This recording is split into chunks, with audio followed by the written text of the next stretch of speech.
Ito po yung front ng bahay namin. Today we have, I don't know if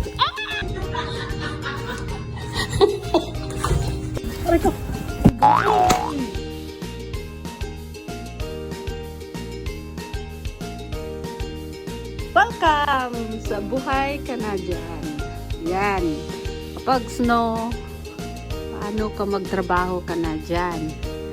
How are you going to go to work?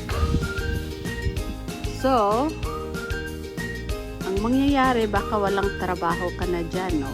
Ay di, pahinga ka na dyan muna kasi it's really hard to drive out. It's slippery, and not only that, it's gonna be, the more likely will happen is you'll get stuck on your way to work. And it's not pleasant when you get stuck on the road. And with this kind of weather, freezing, and a lot of snow. Ito po yung front ng bahay namin. Today we have, I don't know if humangin! If you're going to work with this kind of weather, I don't know if it's safe to drive. You have to clean the car. Look, how much are you going to scrape off from the car before it will run? And then the tendency is you will get stuck on your way to work. Ito po yung view sa window namin. You look at outside. Oh boy. So it's still snowing. I think it started last night around 11. The snow is very light, but I think the whole night through it has been snowing and it has not stopped until now.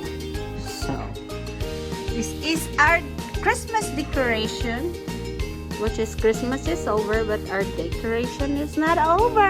That's our decoration. There you go.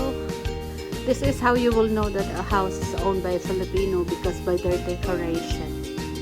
So this is how it looks like outside, and we have to clean the car before we will go to work. Luckily today, I need to stay home because I don't feel a little good. So that is our Christmas decoration, which is still in there. We're supposed to put it away, but we're just waiting for the weather to calm down a little bit, to be warmer enough to go out there and then take all the snow. Welcome sa buhay ng mga Canadian. Luto ka na dyan. Trabaho ka na dyan with this kind of weather. Well guys, we're going to clear our driveway a little bit because the snow is very thick.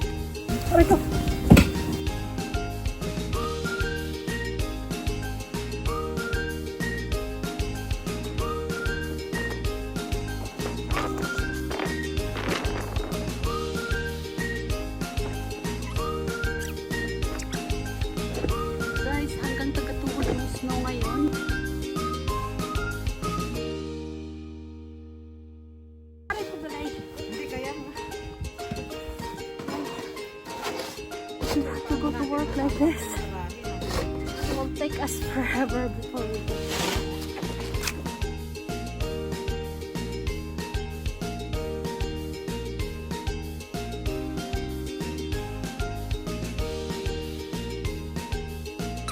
Buhay ka na dyan. Ito, ano muna kami? Araro ka na dyan. Ganitong araro sa amin.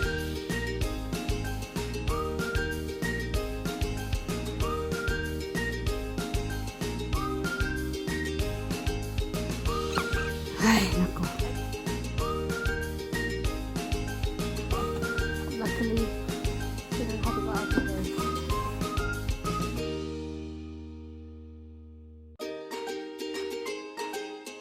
Guys, biruin mo hanggang tuhod. Paano tayo mabuhay dito? Pinapala, pinipiko. Ang yellow dito sa amin. Sige, pala ka na dyan, ha? Kung gusto mong makakain ka mamaya. Sabi niyo, pinipiko, pinapala ang kwarta. Hoy! Hindi kwarta ang pinipiko dito, yelo! Kailangan na nilang humahina dahil tapos na yung Pasko. May pabayanan ang pagpapala at pagpipiko ng kwarta sa Canada.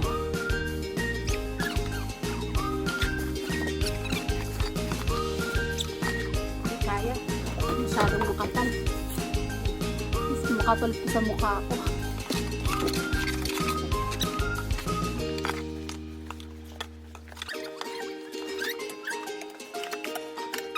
Ano kung makakalabas?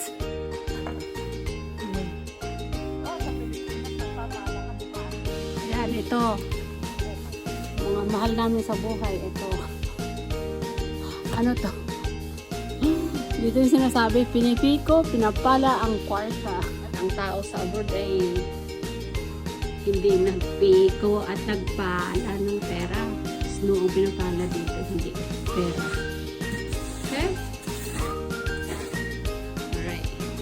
After na mag-shovel kami sa labas, and it was so cold, and we took a break, and now we're having some noodles for lunch just to warm us up.